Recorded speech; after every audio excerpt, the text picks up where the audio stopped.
Good day, gentle viewers! In today's news, a bunch of shows this season are getting delays, a light novel about a VTuber is getting an adaptation, and I get to do And I Told You So. All of that alongside an update on the current seasonal rankings today. So without any further ado, I'm Tristan Gallant, and welcome to Glass Reflection. Let's jam. 3 separate anime series from this season are set to be delayed in the coming weeks. The anime adaptation for Nier Automata, Unite Up, and Ayakeshi Triangle have all reported delays, apparently attributed to the big bad thing that YouTube won't let me mention by name due to various monetization restrictions. But you all know the one. There are very little connections between the staffs of these productions, meaning that it is just a series of isolated incidents, more than likely. Unite Up is animated over by Cloverworks, Ayakeshi Triangle is done by Connect, and Nier is A1. Now, they are all being produced by Aniplex, so it is possible that from the producer side, that's where all the delays are occurring for their productions, but I'm gonna be honest, that's just a little bit of speculation on my part. Regardless, each series is being delayed by various times. Unite Up is getting a 2-week delay as it plans to air its 4th episode on February 11th instead of the originally scheduled January 28th.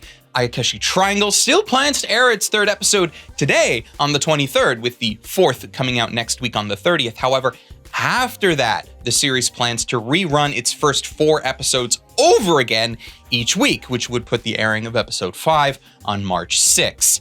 Bit of a longer wait there. Nier, however, has no official schedules, at least not right now, and officially, episodes 4 and beyond have just been delayed with no solid info on when that delay will end. Like with Triangle, it was announced that the first 3 episodes of Nier are going to re-air starting on the 28th, but that the official dates for episodes 4 and beyond will be forthcoming either on the show's website or their official Twitter. So for those of you who are enjoying the streams of those shows this season, I hope you can handle the wait. It is a little odd that delays of this kind are still progressing into this point. While it is definitely a serious thing that should be considered, I didn't actually think that in 2023 we would still get production delays to this magnitude. Perhaps a week or so here or there because, you know, things happen and that is perfectly fine and normal, but for like Nier to say almost essentially delayed until further notice, that sounds a little bit more serious than I would have expected. We can only hope that everyone is okay, everything is fine, and it is just to be safe and make sure that the production teams are safe as well. Do you remember last week when I was sitting here and we were talking about Johnny Young Bosch getting cast in Trigun again as Vash the Stampede? And you know how I mentioned it was odd that Crunchyroll did not at the same time announce the rest of the cast for the new series? Then I stipulated that this was because Johnny was going to be the only returning voice from either previous Trigun dubcasts. And it turns out I was right. Crunchyroll has now officially released the mostly full cast for Trigun Stampede, at least up until the first couple of episodes and characters that appear therein. A luxury for us because they've actually been in the habit of not bothering with dubcast announcements. I actually thought that they weren't going to tell us any of this at all, or maybe save it for later.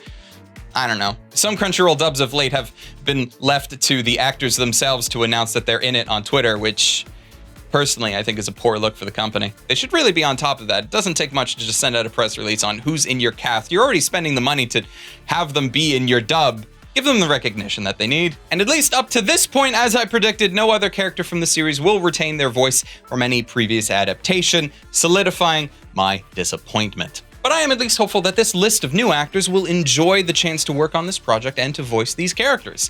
If for no other reason than the fact that if these characters ever show up in another project again in future, statistically, they're just going to be recast again. So enjoy it while you have it. Now, before we continue on, I did want to give shoutouts to the supporters of this channel over on Patreon. This video, as I am sitting here right now, is not sponsored, and the more support that we get over there, the less sponsors that Glass Reflection will need at any given time. So an immense thank you, especially to patrons like Omar Showman, Hector Montemayor, Wago221, City Yamako, Rifen Bonaparte, and Ross Emerson. We can't continue this without your support, so however much you are able to help, I am eternally grateful. A series of light novels about an up-and-coming VTuber is getting an anime adaptation. How I went viral after forgetting to turn off my stream, which follows a 20-year-old Yuki Tanaka starting her VTubing career as the prim and proper Kokorone, only to then forget one day to turn off her stream and accidentally let her viewers hear her drinking, making crude jokes, and watching videos online, which, as you might imagine, based on the title, leads to massive success for her VTubing career. On the one hand, I will commend the visual trailer that came with this announcement for pretty much nailing the traditional VTuber format, though I will say it is a little bit jarring to see her VTuber model just move between selected keyframes instead of like the usual range of motion that a lot of VTubers have nowadays. こちらなんと私のアバターがアップデートされました。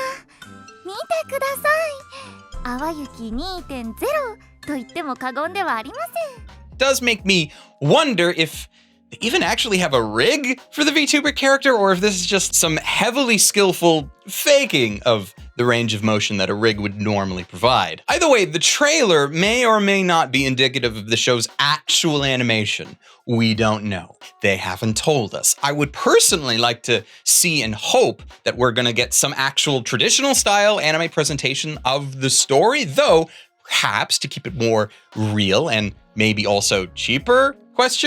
They might just present the whole show as if it was a VTuber live stream. That way, it'll be unique, to say the least, but, you know, then we will also have to tackle the hard questions like, does that technically make it an anime? And if so, does that mean that every VTuber live stream is anime? Keep watching for more anime shower thoughts as we continue throughout the season.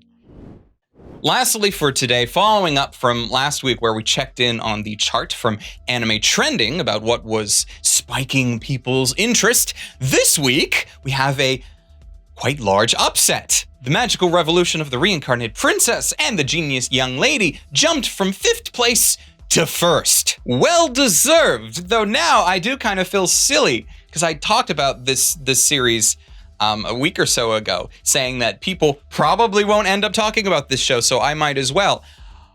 Only for that not to be the case anymore. At least, you know, in the popular circles that seem to vote on the Anime Trending ranking, because they're certainly talking about it. I would normally worry that my video perhaps had a hand in altering the rankings, but honestly, I consider that to be impossible because not only is the Ice Guy and his cool female colleague still on the list, it actually went up a place. Again, if you watched my video from last week, I don't hate that series.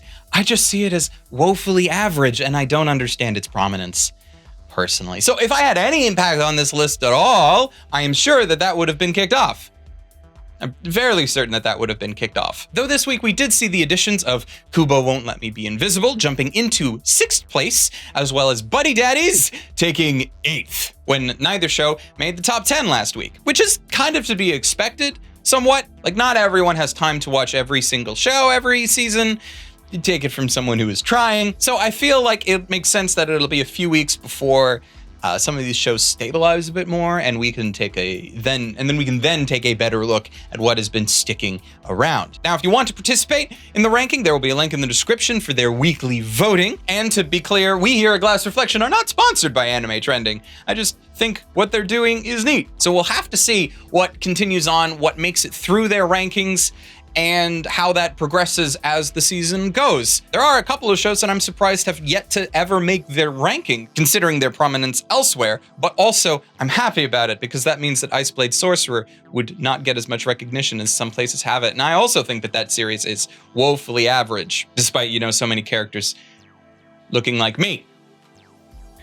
If you've watched it, you'll know. And that is it for our show today. Welcome back to another week where we are going to be trying to do this a bit more on the regular, though I do have some other things planned and cooking for the week. I do want to spend a reasonable amount of time this week working on my seasonal video, because that's actually going to take a reasonable amount of time considering I'm actually planning on watching everything, and I have, I think, watched everything I think I'm only missing like 1 or 2 more shows for their first episodes, and I'm trying to keep up with a lot of other things, make notes, coalesce it all into one solid video for you viewers. So look out for that. If not this week, then hopefully sometime next. I'm not sure how long it's going to take me to make that video, especially as I'm trying to do this content alongside it. So subscribe if you haven't, hit the like button if you enjoyed the video, and until next time, watch more anime and stay frosty.